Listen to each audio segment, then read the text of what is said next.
जग पर है संग तुम्हारे अन्नदाता। लहू किसानों का बन के पसीना सींचता है धरती का सीना। मेहनत का तेरी हक दिलवाने, नई तकनीक नई खोज बताने। पशुधन को गुणवान बनाना, पौध सुरक्षा को सिखलाना, खेती के सब गुर समझाने, भारत का सरताज बनाने। आठों पहर है संग तुम्हारे अन्नदाता अन्नदाता। नमस्कार, मैं हूं नीलू। आप सभी दर्शकों का अन्नदाता कार्यक्रम में स्वागत करती हूं। हर रोज की तरह कार्यक्रम में लेकर आई हूं खेतीबाड़ी से जुड़ी हुई बहुत सी लाभकारी जानकारियां। तो चलिए सबसे पहले देखते हैं क्या है विशेष आज के कार्यक्रम में।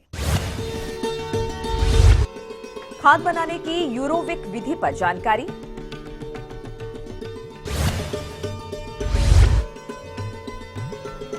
अधिक लाभ हेतु पान की खेती पर प्रगतिशील किसान का अनुभव,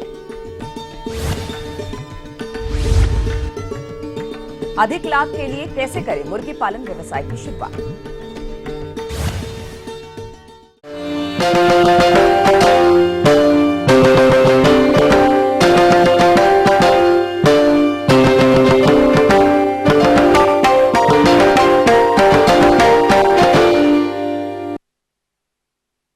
पिछले कई वर्षों से लगातार किसान भाई अपना उत्पादन बढ़ाने के चक्कर में रासायनिक खादों का प्रयोग दिन प्रतिदिन बढ़ाते जा रहे हैं, जिससे हमारी भूमि का उपजाऊपन लगातार घटता जा रहा है।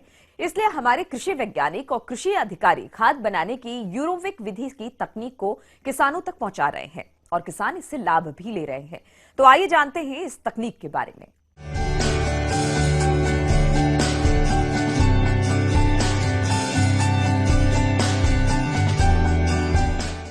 ये पद्धति जो है ये एरोबिक कंपोस्टिंग पद्धति है और इस एरोबिक कंपोस्टिंग पद्धति के माध्यम से किसान भाई आसानी से खाद को बना लेते हैं। ये सबसे पहले जो आपके पास उपलब्ध मटेरियल है, जिसमें आपके पास गोबर है और कृषि के अवशेष हैं और यहाँ तक कि अगर खरपतवार भी हैं और दूसरी तरह का भी अवशेष है, पेड़ों की पत्तियाँ हैं, तो उनको भी इस खाद बनाने के उपयोग में लाया जा सकता है। और मुख्य बात ये है कि इनको सबको आपस में मिश्रित किया जाता है, इनका एक अनुपात बनाया जाता है।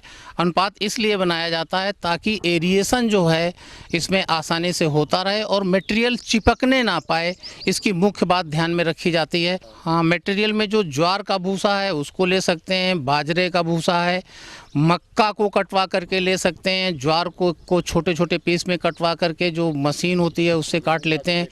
गेहूं के बेकार भूसे को इस्तेमाल किया जा सकता है, लेकिन गेहूं में सेलुलोज और लिग्निन ज़्यादा होने के कारण ये थोड़ा धीमे सड़ता है, सड़ने की क्रिया थोड़ी इसमें धीमे है।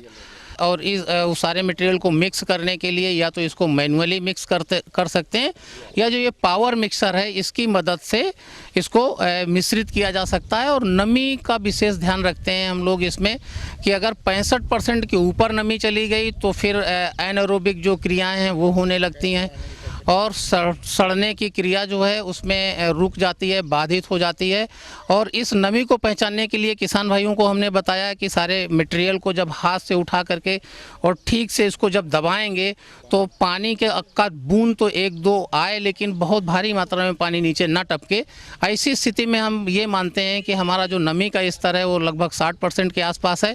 और इसको मिश्रित करने के बाद हम करते ये हैं कि इसको हिप में एक निशान बना लेते हैं जो 15 फुट की लंबाई में, और स्मॉल मार्जिनल फार्मर्स के लिए जो नाप हम लोगों ने तैयार किया हुआ है उसकी 15 फुट लंबाई है और 5 फुट चौड़ाई है।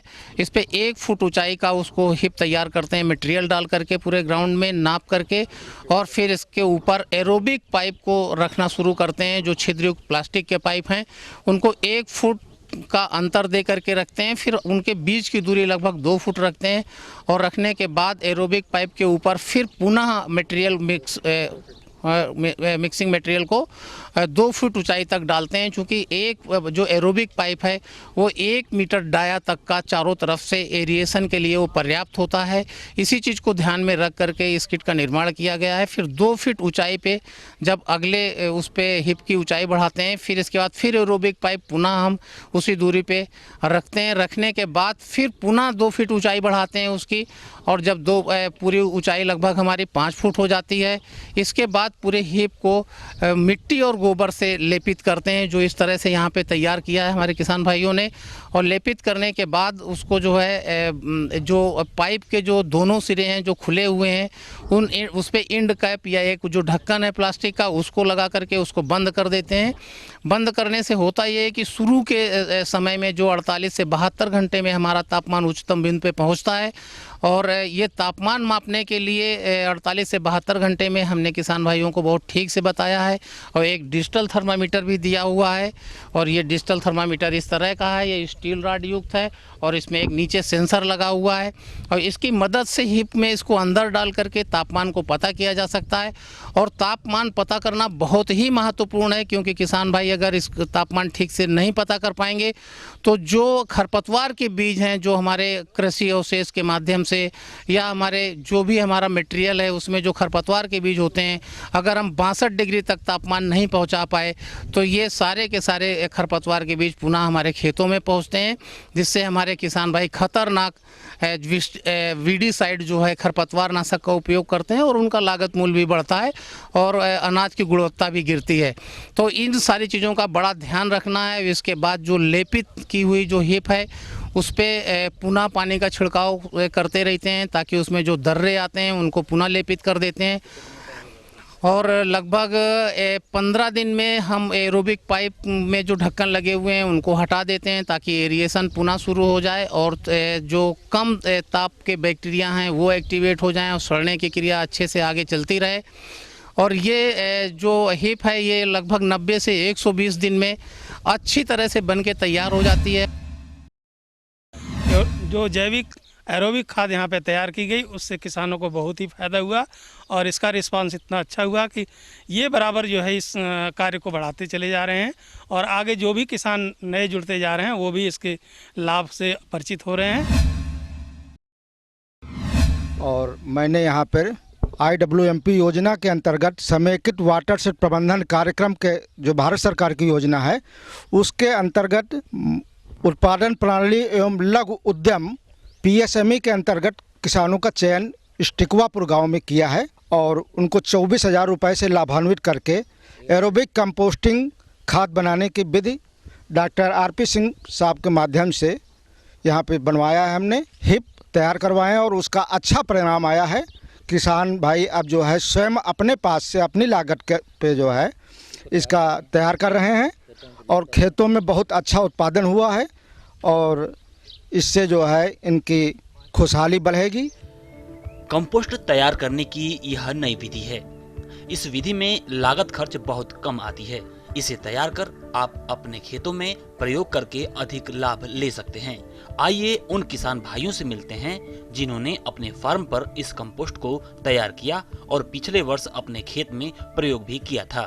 पिछले वर्ष मैंने इस खाद का प्रयोग अपने खेतों में किया था, जिसका रिस्पांस बहुत अच्छा मिला है। मैं सभी किसान भाइयों से अनुरोध करता हूं कि इसका प्रयोग करें, जिससे उनका उत्पादन बहुत अच्छा है।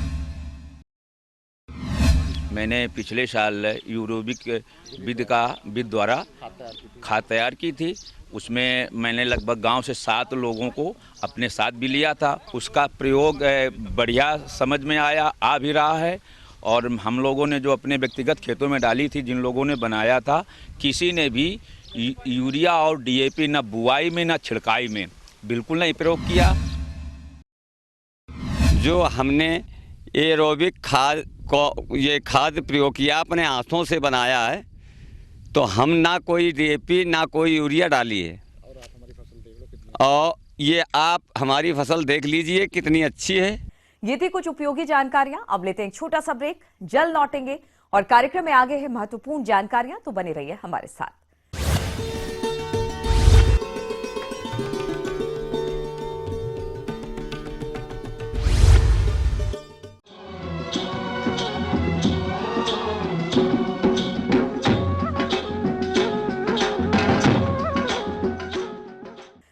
बाद एक बार फिर से आप सभी दर्शकों का अन्नदाता कार्यक्रम में स्वागत है।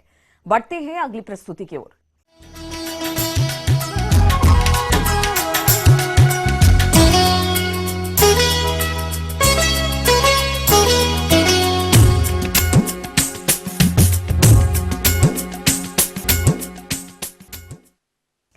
पान जो कि महज एक लता से निकलने वाला पत्ता है, पर भारतीय संस्कृति में लगभग हर तरह के कार्यों के साथ साथ हमारी सेहत के लिए भी अति गुणकारी है। इसलिए बाजार में इसकी मांग भी बनी रहती है। तो हमारे जो किसान भाई इसकी खेती करना चाहते हैं, तो वो इसकी खेती करते समय कौन कौन सी बातों को ध्यान में रखें, इस बारे में अपने अनुभवों को बता रहे हैं ग्राम भारू जिला कानपुर के प्रगतिशील किसान जयनारायण सिंह।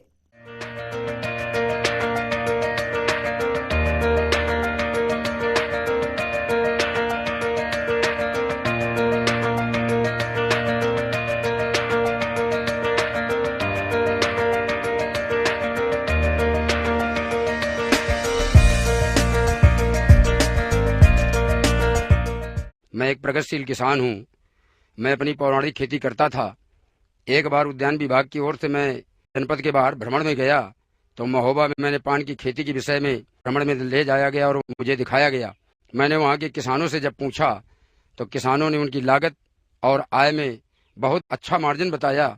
मेरे मन में एक उत्कंठा जागृत हुई कि मैं भी पान की खेती करूँ। तो मैंने वहाँ के किसानों से पूछा कि क्यों भैया, मुझे लीज पर जगह मिल जाएगी? तो वहाँ के किसानों ने कहा कि भैया पूरे भीट खाली हैं, आप ले लीजिए। तो मैंने उनसे लीज पर ये भीट ले लिए और भीट लेने के बाद मैंने वहाँ ये कार्य करवाया। देखिए, ये प्रथम स्टेज है लगाने की विधि।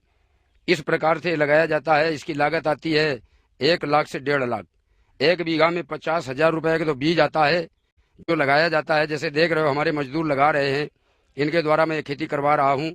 और ये देख रहे हैं जैसे छप्पर छाया हुआ ऊपर है, इसे बांस के सहारे इसको छाया जाता है। इसमें आप देख रहे हैं धूप और छाया आ रही है, इसलिए ये छाया जाता है कि पान की खेती में टेम्परेचर सामान्य बना रहे। आप लोगों ने सोचा होगा कि ऊंची और नीची पर्वतीय जमीन क्यों है? इसलिए है कि ये ऊपर जो छप्पर छाया हुआ है, प्रकृति अगर कहीं पानी बरस दे, बरसात हो जाए, तो ये अगर पान में ज्यादा पानी बरसात हो जाती है तो ये सड़ जाता है। इसलिए इस प्रकार से हल्का छप्पर सिर्फ टेम्परेचर को कंट्रोल करने के लिए किया जाता है। और प्राकृतिक जब बरसात हो जाती है तो इस ढाल से पानी बह करके निकल जाता है। किनारे नाला बना है, दोनों तरफ नाले बने हैं, इसका पानी बह करके नालों में चला जाता है, जिससे हमारी फसल बरकरार बच जाती है। अन्यथा अगर हम बराबर लेबिल की जगह में लगा दें तो ये हमारी पान की खेती नष्ट हो जाएगी और हमारी जो लागत होगी वो सब बर्बाद हो जाएगी। और ये मार्च और अप्रैल में लगाया जाता है। इसकी विधि आप लोग देख रहे हैं, इस तरीके से लगाया जाता है। ये प्रथम स्टेज है और द्वितीय स्टेज आप लोग देख रहे हैं, ये बगल में लगी है। जैसे हमारे ये लगा रहे हैं बहने, लगाने के बाद प्यार ऊपर से लगा रहे हैं कि इसमें जो है टेम्परेचर बराबर बना रहे। और लागत 1.5 लाख है और हमारी जो इनकम है ये असीमित है, इसकी कोई सीमा नहीं है। यदि प्रकृति और परमात्मा साथ दे दे तो 1 बीघा में करीब 4 लाख, 5 लाख, 6 लाख रुपए प्रति बीघा के हिसाब से इसकी आय होती है, जिससे हम समृद्धशाली हैं। और हम अपने मजदूरों का सब व्यय और खर्च निकाल करके साल में हमें प्रत्येक बीघे से 3 लाख, 4 लाख रुपए शुद्ध आय हमको बच जाती है, सब विपणन करने के बाद। ये हमारा पान 3 वैरायटियों में है। देसी कलकतिया है, बंगला है, कपूरी है। हमारा ये उत्तर प्रदेश, मध्य प्रदेश, महाराष्ट्र, बिहार, भारत के कई प्रांतों में हमारा ये पान जाता है और बड़े अच्छे रेटों में जाता है। कहीं पर रेट कम होता है, कहीं पर रेट ज्यादा होता है। ये फसल हमारी 1 साल में तैयार हो जाती है और 3 साल चलती है एक बार लगाने से। प्रथम वर्ष में तो हमें बहुत बड़ी आय होती है, दूसरे में फसल कमजोर हो जाती है, तीसरे साल थोड़ी और कमजोर हो जाती है, तीसरे साल उजाड़ करके फिर दूसरी जगह इसी की दालें तोड़ करके, इसी की जड़ें तोड़ करके दूसरी जगह लगाई जाती हैं। ये बहुत अच्छी खेती है। मैं तो किसान भाइयों से चाहता हूँ कि आप लोग इसकी खेती अवश्य करें। बहुत अच्छी लागत है, बहुत अच्छी आय है, लागत कम है, आय बहुत अच्छी। किसान भाइयों, पान बरेजा में कुछ रोगों के कारण फसल की पैदावार बाधित होती है। साथ ही पत्तों की क्वालिटी खराब होने से पान उत्पादकों को काफी नुकसान हो जाता है। इसलिए इस तरह के रोगों से बचने के लिए जब आप रोपाई करें तो रोपाई से पहले 1 ग्राम स्टेप्रोसाइक्लिन और 30 ग्राम कार्बोडेजिम को प्रति 15 लीटर पानी की दर से तैयार घोल में बेलों को 5 से 10 मिनट तक डुबोने के बाद रोपाई करें। आगे और भी है कुछ रोचक जानकारियां, पर यहाँ पर रुकेंगे एक और ब्रेक के लिए। जल्द हाजिर होते हैं।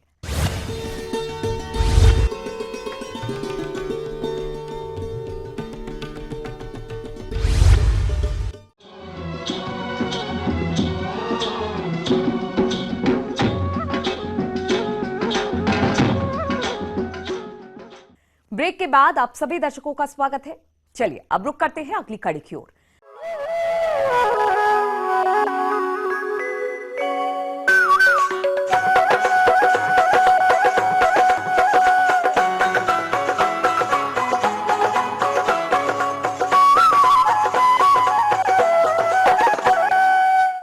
देसी मुर्गियों का पालन बहुत पहले से लघु और भूमिहीन किसान अपने घरों के आसपास करते रहते हैं, परंतु देखा जाता है कि इन लोकल नस्लों की मुर्गियों को 5 से 6 महीने पालने के बावजूद भी इनका शारीरिक भार कम ही बढ़ता है, जो कि व्यवसायिक दृष्टिकोण से सही नहीं है। इसलिए किसान भाइयों, आप इस व्यवसाय को लाभकारी बनाने के लिए किस तरह से करें बैकयार्ड मुर्गियों का पालन, इस बारे में विस्तार से जानकारी दे रहे हैं पशु वैज्ञानिक डॉक्टर पंकज सेठ। मैं आप सबको आज बताऊंगा मुर्गी पालन के द्वारा आप कैसे आय वृद्धि कर सकते हैं। कि हम लोग का जो खेत सीमित है और उबड़ खाबड़ है, जिसमें हम लोग खेती अच्छे से नहीं कर पाते हैं। खास करके महिलाएं हमेशा मजदूरी की काम करती हैं या तो कुछ काम नहीं मिलने की वजह से घर में ही खाली पड़ी रहती हैं। उनके लिए ये व्यवसाय खासा महत्व रखता है। काम नहीं मिलने की वजह से दूसरे राज्यों में पलायन करते हैं आय के चलते, तो उनके लिए मुर्गी पालन एक आसान उपाय हो सकता है। किसान भाइयों, अगर आप बैकयार्ड मुर्गी पालन करना चाहते हैं और इससे अच्छा लाभ कमाना चाहते हैं तो आपको कुछ मुख्य बातों पर ध्यान देना होगा। जैसे कि मुर्गी पालन को शुरुआत करने से पहले आप किन किन बातों पर ध्यान दें तथा इसके बाद आप इसकी कौन सी नस्ल का चयन करें एवं इनके चूजों को कहां से प्राप्त करें, आइए जानते हैं। तो मुर्गी पालन में खास करके 5 वैज्ञानिक तरीकों को ध्यान में रख के शुरुआत करना चाहिए। पहला कि नस्ल का चुनाव, उन्नत नस्ल का चुनाव कैसे करें। दूसरा कि आवास का तैयारी कैसे करें। उसके बाद संतुलित आहार कैसे उसको प्रदान करें। चौथा है कि उनके जो बीमारी है उसको रोकथाम कैसे करें कि जिससे कि मृत्यु दर कम हो सके। अब पांचवा क्या है कि मार्केटिंग उसका कैसे, बाजार व्यवस्था उसका कैसे करें, उसका प्रबंधन करें कैसे करें कि ताकि हमको आय ज़्यादा से ज़्यादा उत्पादन से हो सके। तो किसान भाई, हम लोग सबसे पहले जो ध्यान देंगे उसमें उन्नत नस्ल का चुनाव करेंगे। तो उन्नत नस्ल का चुनाव के लिए अगर ब्रॉयलर फार्मिंग करना चाह रहे हैं तो पॉलीमथ रोक है, कोसिक्स है, और बैकयार्ड फार्मिंग अगर आप करना चाह रहे हैं, घर के पिछवाड़े अगर आप करना चाह रहे हैं, अगर ज़मीन जगह नहीं है, ग्राम प्रिया है, बनराजा है, रेड दिव्यान रेड है, इन चारों पाँचों नस्ल के जो मुर्गी है अच्छे साबित हुए हैं। अंडे भी अच्छे देते हैं, 200 तक अंडे इसे हम लोग लाभ ले सकते हैं। पहले तो चूजा हम लोग अच्छे हैचरी से लेंगे। तो शुरुआती दौर में जैसे हम लोग जिसके पास अगर ज़मीन है तो घर के पिछवाड़े में एक मुर्गी के हिसाब से 1 स्क्वायर फीट के हिसाब से वो 100 बाई 100 का बना सकता है। उसके बाद उसको फिर जैसा एक्सपीरियंस हो जाएगा, अनुभव हो जाएगा, वो उसको बढ़ा सकते हैं।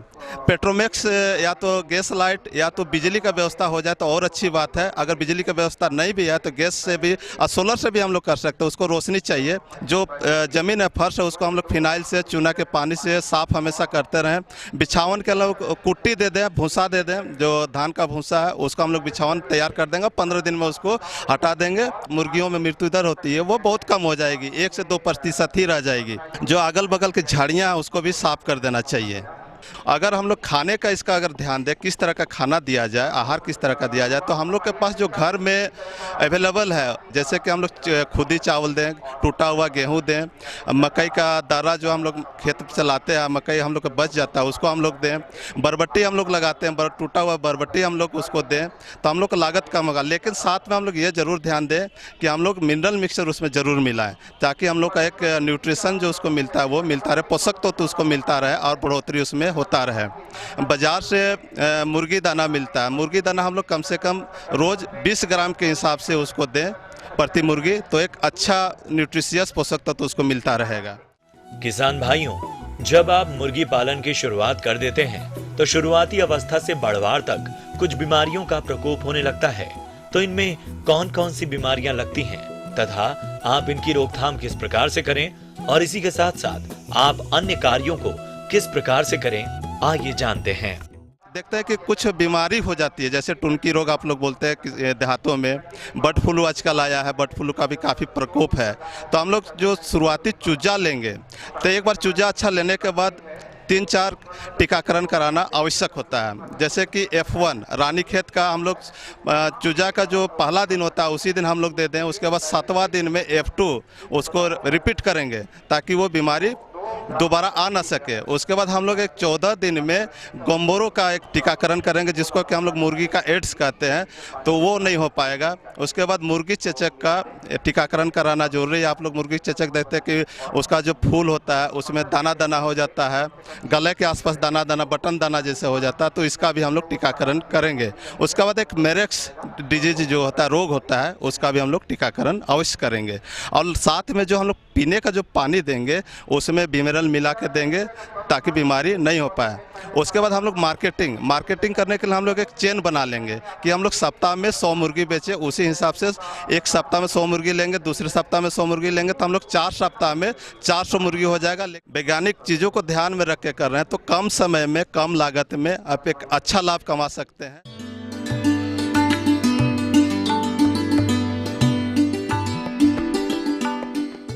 जॉन डियर अन्नदाता हेल्पलाइन निःशुल्क फोन संपर्क सेवा के माध्यम से आपके द्वारा पूछे गए प्रश्नों में से 1 या 2 महत्वपूर्ण प्रश्न को हम अपने कार्यक्रम में शामिल करते हैं, और इसी के तहत आज का चयनित प्रश्न और उसका जवाब इस प्रकार है।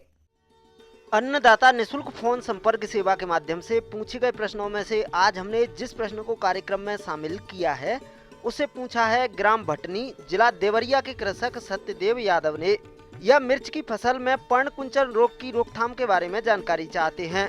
तो सत्यदेव यादव जी, आपकी जानकारी हेतु प्रस्तुत है कार्यक्रम का यह अंश। कृषक बंधुओं, जिन लोगों ने मिर्च की खेती की हुई है उसमें जो प्रमुख समस्याएं जो कीड़े बीमारी की होती है वो आप जनरली सभी और फसलों में जो होती है आप देखेंगे कि मिर्च जो है भंगुरी हो जाता है। अक्सर हाँ उसमें भंगुराने की शिकायत होती है और किसान उसमें परेशानी में फंस जाते हैं। भंगुराने से क्या होगा, उसके पत्ते छोटे हो जाते हैं और उसमें फूल फल या उसकी जो बढ़वार है वह रुक जाती है। मिर्ची की फसल जब बढ़वार अवस्था पर होती है तब इस पर कई प्रकार के रस चूसक कीट जैसे थ्रिप्स, माहू, सफेद मक्खी आदि का प्रकोप अधिक हो जाता है और ये कीट पौधों के कोमल भागों का रस चूसकर उन्हें हानि पहुंचाते हैं। साथ ही वायरस जनित पर्ण कुंचन जैसे रोग को एक पौधे से दूसरे पौधे पर फैलाने का कार्य भी करते हैं और इसीलिए इनकी रोकथाम बेहद जरूरी है। इसके बचने के लिए कृषकों को चाहिए कि उसमें चूंकि वह वायरस के कारण होता है, जिसको विषाणु कहते हैं, इसके लिए हम लोग को जो विषाणु के वाहक हैं उसको कंट्रोल करना पड़ता है। इसके लिए आप कृषकों से ये होगा कि उसमें जो उसके वेक्टर होते हैं, जो व्हाइट फ्लाई आते हैं, व्हाइट फ्लाई का नियंत्रण आपको करना पड़ेगा। इन कीटों की रोकथाम हेतु कीट प्रकोप की प्रारंभिक अवस्था में नीम तेल 5 मिलीलीटर प्रति लीटर पानी में घोलकर छिड़काव करना चाहिए। साथ ही खेत में जगह जगह पर पीले चिपचिपे प्रपंच को लगाना चाहिए। व्हाइट फ्लाई के नियंत्रण के लिए अब कोई भी कीटनाशी, जैसे सपोज कीजिए इमिडाक्लोप्रिड 17.8% का 1 ml 3 लीटर पानी में घोल मिला करके उसको आप स्प्रे करेंगे, जिसके कारण वह जितने भी उसके वाहक कीट हैं वो उससे भाग जाएंगे और वह जो कीट लगने की संभावना होती है वह बचेगी। इस तरह आप इसको मिर्च को आप इससे सुरक्षा कर सकते हैं।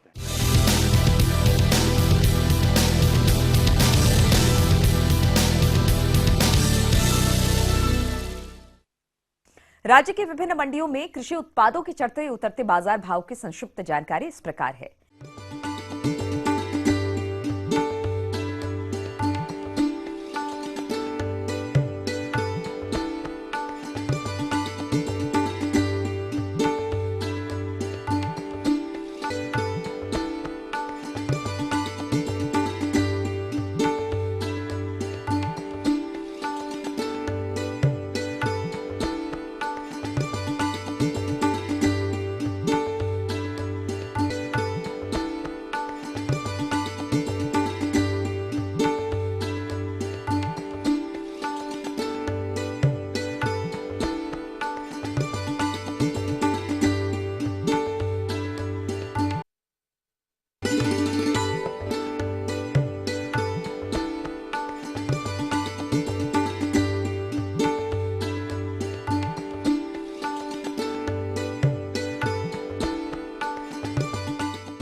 हम ये उम्मीद करते हैं कि आज का कार्यक्रम आप सभी दर्शकों के लिए उपयोगी रहा होगा।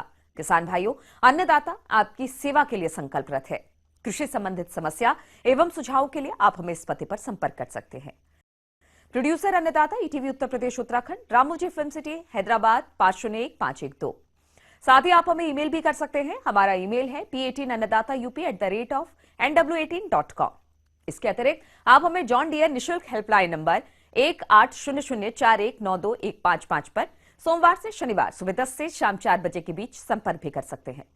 अब आइए देखते हैं कल दिखाए जाने वाले कार्यक्रम की मुख्य झलकियां। अच्छी क्वालिटी के पत्ते प्राप्त करने हेतु पान बरेजा में किए जाने वाले जरूरी कार्य। ककड़ी की फसल में फल मक्खी कीट की समस्या और उसका नियंत्रण। फिलहाल अन्नदाता की पूरी टीम को इजाजत दीजिए। कल फिर इसी समय आपसे मुलाकात होगी कृषि संबंधित कुछ और महत्वपूर्ण जानकारियों के साथ। तब तक के लिए नमस्कार।